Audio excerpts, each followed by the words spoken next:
Welcome to Future Dragon Rocket. I am not Ryan Reynolds. So this is going to be my review of Daredevil Born Again on Disney Plus, episodes 1 and 2. This was a great continuation of the Daredevil series from Netflix a few years ago. Right off the bat, like episode 1, that music during the beginning of episode 1 really made me think that they were going to start with the blip, which I really wish they would have done to like connect it more to the MCU. Because so far the only two kind of mentions, obviously they mention Fisk mentions the Spider-Man suit. He mentions getting attacked by a vigilante, which he could mean Kate Bishop, he could mean Echo.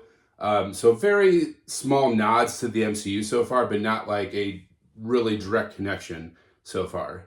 And if you didn't notice, before the huge spoiler for episode 1, while all three of them, Matt, Karen, and Foggy, are in Josie's bar, there is a TV playing in Josie's bar with a white tiger like attack or a white tiger fight on the TV in Josie's bar. But here we go. Big spoiler. Foggy Bear gets shot and killed by Bullseye. Everyone's like, is Foggy really dead? Is Foggy really dead? This is not the comics. He's really dead. You know, if this was the comics, they could do something, but Foggy's really dead. Karen leaves New York for San Francisco. Matt's all alone with a new partner-in-law. But that was absolutely crazy. I don't know. I did not expect Matt to throw Bullseye off the roof. I was kind of thinking that he was gonna like snap his neck on the rooftop, maybe. Also, how the hell did Bullseye survive like a 5-6 story drop onto cement? That was crazy. I've stood on the top of like 6-story buildings in New York myself before in Soho, and I can't imagine any human being ever surviving that fall. So that was a little unrealistic. But man, that was crazy to see. It sucks that he's out because Foggy was such a huge part of the series beforehand on Netflix. The intro is a little bit different. I think I'm definitely missing like the intro song to the original Daredevil series on Netflix. But altogether, episode 1, you know, it had everyone in there. You know, it had obviously we haven't seen Frank yet. We haven't seen Muse yet. Who else could be missing? But episode 1 was, man, action-packed, like emotions. I could not believe that Fisk is like already won the mayoral race in New York City. I thought that was kind of be like a season-long thing, like he was going to run for mayor all season long and then maybe win mayor of New York City at like the end of the season, but he's already mayor of New York City. The new character, Muse, you know, is he friend or foe? Is he a villain? He's definitely not friend. His first painting or mural is of Fisk. He hasn't painted anything of Daredevil or Punisher or Spider-Man or anyone else yet.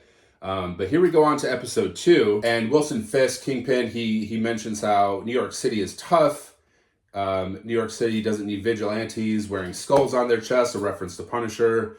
New York City doesn't need men dressing up in spider outfits, a reference to Spider-Man. That's probably going to be the best we can hope for. Obviously, Tom Holland, Peter Parker, Spider-Man is not going to be in the series, even though he should be. Like, he's clearly in New York City as all these actions are taking place in the show.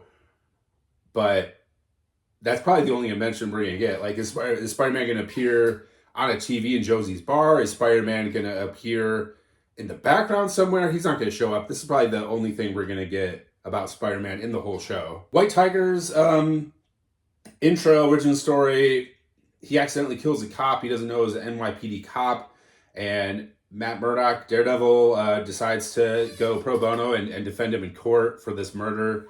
I'm really excited to see more of White Tiger, even though the actor has passed away. I thought that intro for White Tiger was really well written. The Fisk scene with the big hole like in the freeway, that was really silly. I mean, that big hole in the freeway, it looked like it could be superhero related, but it was not. So I thought that was kind of a cheap way to write some Fisk scene. And man, I'm gonna have to find out what this actor's name is, but the actor that plays the police commissioner of NYPD talks some major shit right to Kingpin's face, and I loved that scene. I thought that was really well written dialogue. In the end of episode 2, Wilson Fisk and his wife Vanessa are in marriage counseling. That's freaking hilarious. Like if once Matt Murdock finds out that his girlfriend is the therapist for marriage counseling for Wilson Fisk and Vanessa Fisk, he's gonna have a day. He's gonna laugh his ass off. That was quite the ending. But this show's off to a great start. 2 episodes already out of 9 total, dropping every Tuesday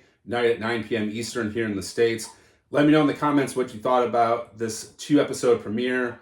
Let me know what you think about how it compares to the old Daredevil series.